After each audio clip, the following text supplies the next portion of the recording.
Hello, welcome back to my channel. My name is Erica. Today I'm going to react to a live Beatles performance. The requester, a premium member, said, "This is a short film of the Beatles' 1965 concert at Shea Stadium, Shea, former home of the Mets baseball team. Of all the outdoor venues they played that year, this one packed over 55,000 fans for a 30-minute concert. 30 minutes? That's absurdly short. This film is just a little over 7 minutes, but it highlights some of the songs. John Lennon being silly, particularly playing his Vox Continental at the end with his elbow. Note there were no stage monitors, and yet the Beatles were still able to play in sync and harmonize despite not being able to hear themselves. Whoa, enjoy the insanity. Yay, modern technology. Yay, in ear." Here are the Beatles.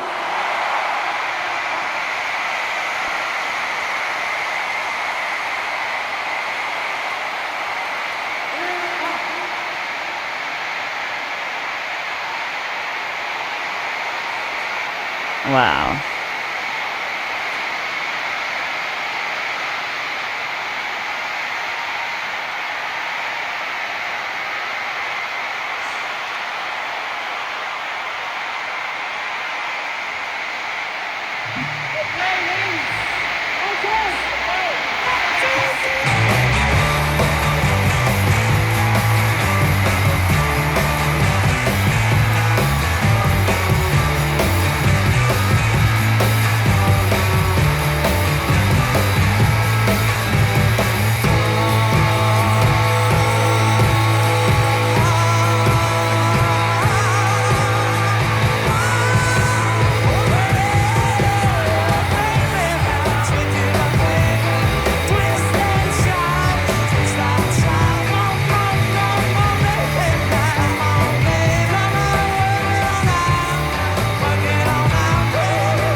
That's crazy that Paul and George had to share a microphone. It's like you're the Beatles, but you have to share a microphone.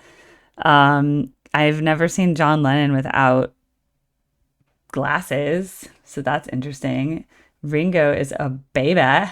The girls are already like losing their minds. Beatlemania is real. I've heard some boomer women talk about being at this, I think, because it was in New York, right? I heard some boomer women telling me about this. They're like, I was like 12 and like we just like went. I was like, what? That's crazy. We're gonna keep watching, but that was pretty good. I understand this must be clips of the whole thing, 'cause I don't think they just started like that. Um, but yeah, so far I almost cried. I feel like I'm there and I'm 12.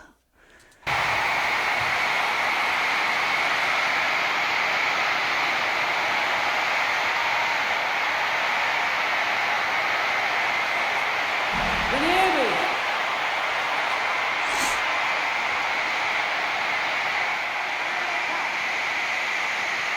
There are speakers on Do a stage. slow song now that I say I come right behind holding my vocal. And it goes off Beatles 6 or something. I don't really know what it's off. I haven't got it. It's a waltz, this one. Remember that. Anyway, the song is called Hopefully Enough. Ah, look at that. Oh my God. Called Babies in Black.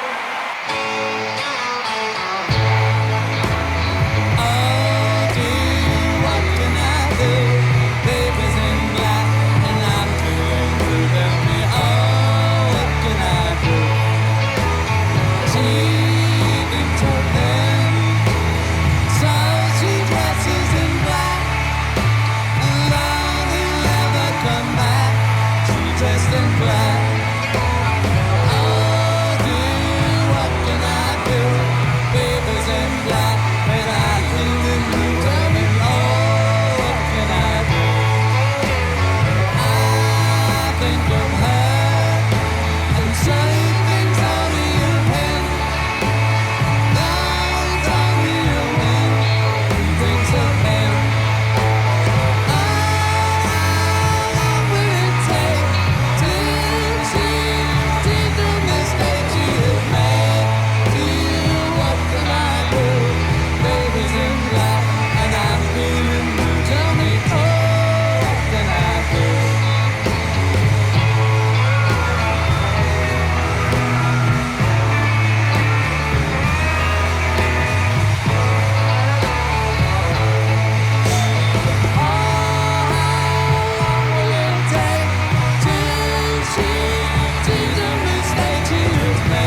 Wow. That's so good. I'm crying. I liked how there was these two girls and they're wearing this like really ugly green dress.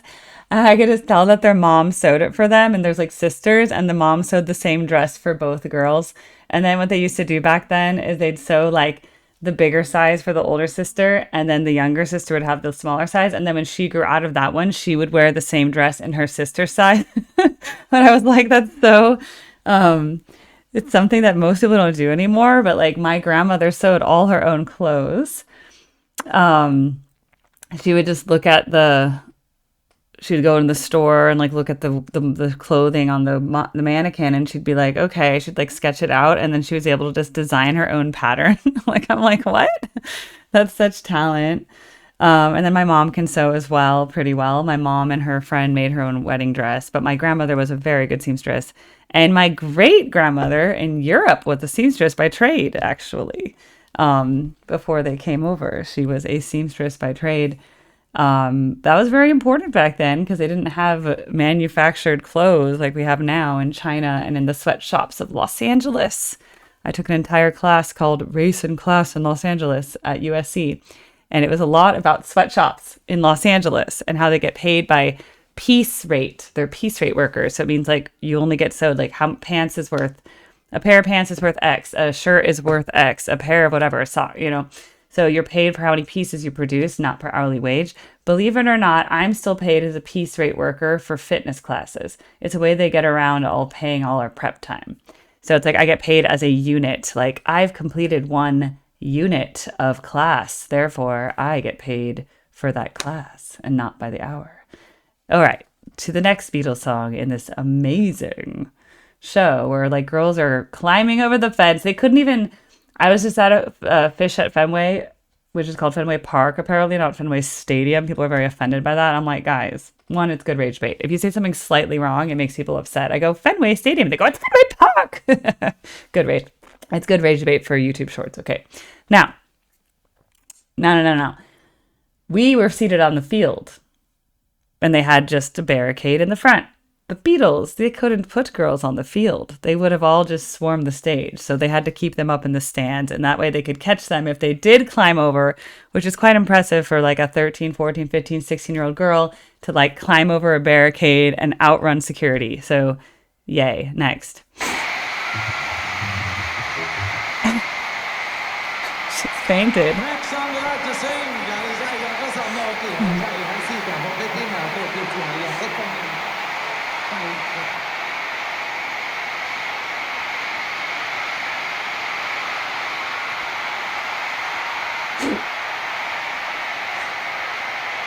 ，You tell lies thinking I can't see. You can't cry 'cause you're laughing at me. I'm down. I'm really down. I'm down. Down on the ground. I'm down. I'm really down. How can you laugh when you know I'm down? How can you laugh when you know I'm down? Man, my dream woman throws it away. Same old thing happen every day. I'm down. I'm really down. I'm down. Down on the ground. I'm down. I'm really down. Oh, how can you laugh when you know I'm down?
Wow.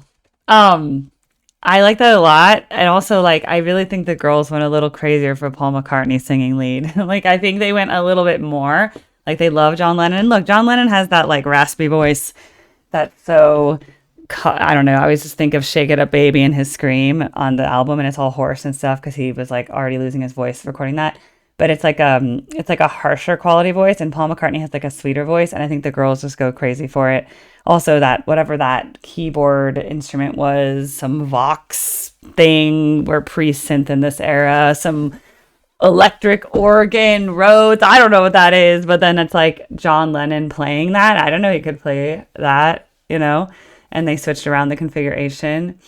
And yeah, how blind was John Lennon without his glasses? But yeah, it was so crazy. Look at the amount of people in that stadium. And then they're just showing the few girls who were like close enough to kind of zoom in on and trying uh, to hop over and everything. It's crazy. I just can't believe that this is the same band. These are just simple rock and roll hits. These are just like blues rock hits, okay? I can't believe, if you think about it, this is 1965. They were to break up in what, like 1970? How many albums did they produce between this moment and their breakup day, right? It's actually absurd and seems like this is when you believe in aliens because you're like, wait, how could they have had the ability to transform from a simple blues rock band into writing some of the most amazing albums? I guess some people would say it was LSD. I don't know. I just don't think it's likely. Like if you were to like ask AI, like what is the chance that four random guys from Liverpool who like have some musical training, whatever, we're going to go on to become the most influential rock band of the 20th century and leave us with some of the greatest albums ever written and that no one has yet overtaken in terms of like Abbey Road, Sgt. Pepper's Lonely Hearts Club Band, Rubber Soul. If you've never seen my Beatles reactions, watch my full album reactions. The White Album. I mean, like, we could go on and on about why each album is so. Revolver. I love Revolver. Every single album. It's Help. I mean, like, you can't even. This is like pre-Help. Like, you can't even understand that they went from this to where they ended up at the point of breaking up. It's like not even. It's not even statistically likely. Like, it's an anomaly. It's a blip in the system, right? Blip. It's like, it doesn't make sense. So, I'm just so lucky to have been alive where at least, I mean, John Lennon was dead when I died. I mean, John Lennon was dead when I was born already, but I was very lucky to be born in an era where I still had three of the Beatles and I still somehow have two of the Beatles alive and performing today because again, they're not normal people. Ringo Starr still touring, Paul McCartney still touring.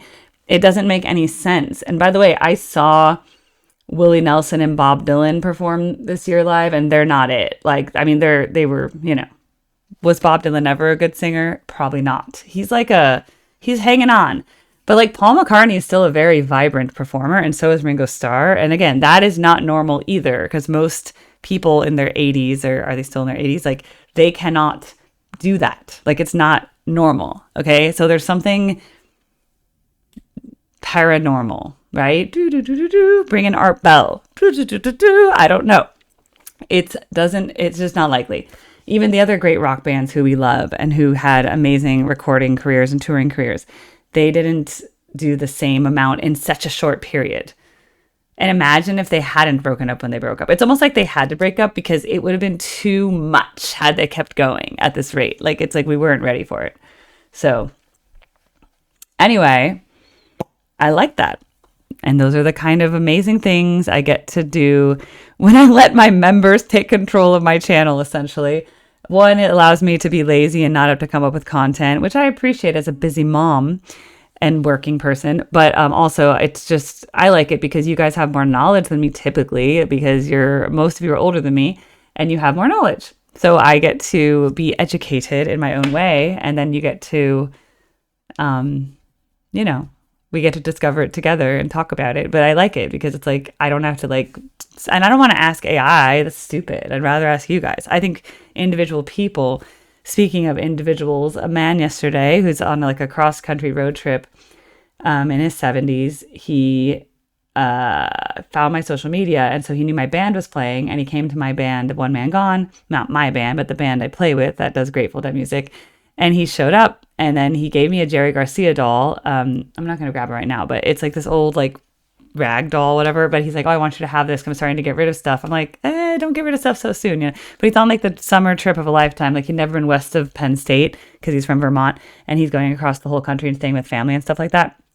But the point is, he's like, I saw those interviews you did with Deadheads. He's like, but none of them saw Pigpen. He's like, I saw Pigpen. I was like, whoa, you're so old. You know what I mean? Like, that's crazy. So you just have to remember all these stories. Like, I'd rather those stories than AI. You know what I mean? Your real stories are more important to me than like some computer's calculation of what I should be listening to. Because you can ask AI, like, what should I react to gain a big following? And they'll give you answers like, oh, listen to like Nightwish and, you know, all these like, follow this formula to reach 100,000 subscribers. But I'm like, I don't want to do that. I'd rather just do weird random requests from my subscribers. So yeah, it's a lot of fun. And yeah, it was Jerry's day. And so Jerry Garcia's birthday was Saturday. One Man Gone performed Sunday. It was very nice. And then I reminded everybody, my birthday's in August too. I know.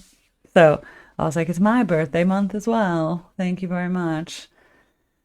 Oh, that was fun. I'm excited to have another Beatles video come out on my channel. It's been so long since I've reacted to. I didn't do like all of their like offshoot albums, and like I didn't do live at the BBC, but I did all of their studio albums. And I have like a mosquito bite right here, and I don't like it.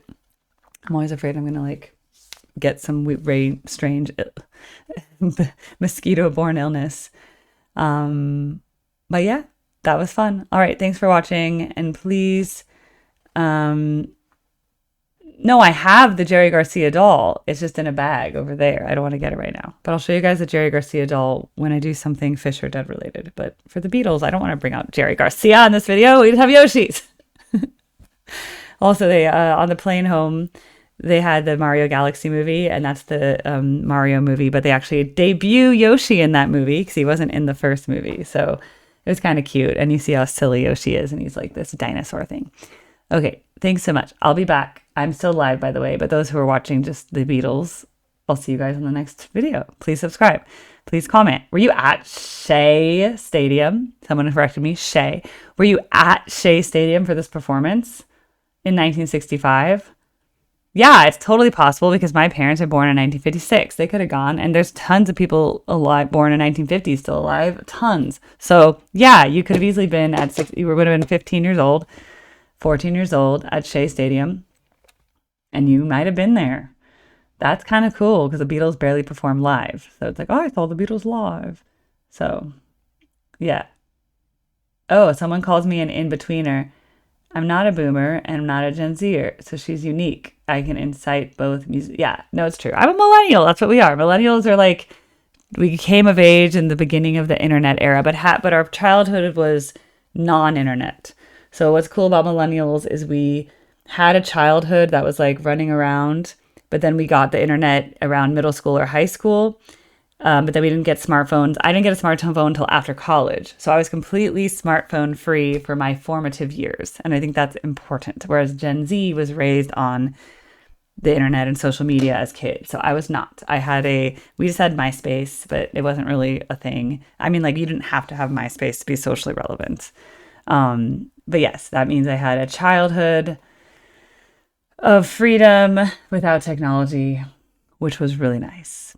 So I can understand boomers a lot better than the young kids today. We're like, okay, boomer. And I like boomers. My parents are boomers. People think I don't like boomers when I make fun of them. No, I'm not making fun of them. I'm like, I love them in an endearing way because you are like the Beatles. In fact, aren't the Beatles technically the greatest generation? They're so old that they're actually pre-boomer because they were born before World War II, technically. So yeah, we still have some of those people too. The greatest generation. All right. There's also Zennial. They're Gen X millennial cuspers. There's also Generation Jones. That's a boomer Gen X cusper. And there are Zennials, there's a word for the millennial Gen Z hybrid as well. I forget what it's called. but they're like the later millennial who's like not exactly a Gen Z, but there's all sorts. We have someone, Satru is here. Satru is here from Sri Lanka. Hello, Sri Lankan contingent. I do want to get to more Sri Lankan music and other countries, but I was traveling, so I'm behind on a lot of things. But once I get caught up, I'll get to do more stuff. Someone said people who watch Barney are well adjusted. I did watch a little Barney. My little brother watched a lot of Barney, so he's like peak millennial. My little brother is like 1990, and he is Barney. He was raised by Barney. I would just be like, oh my God, Barney. We watched a little Barney, but they were like, they were babies. They loved Barney. I watched Saturday morning cartoons, so that's what I did. It was fun. There was one about Nintendo. It was really weird. I was too young to even understand what was going on. He-Man, G.I. Joe, those were kind of mine. So, okay, next video coming. Bye.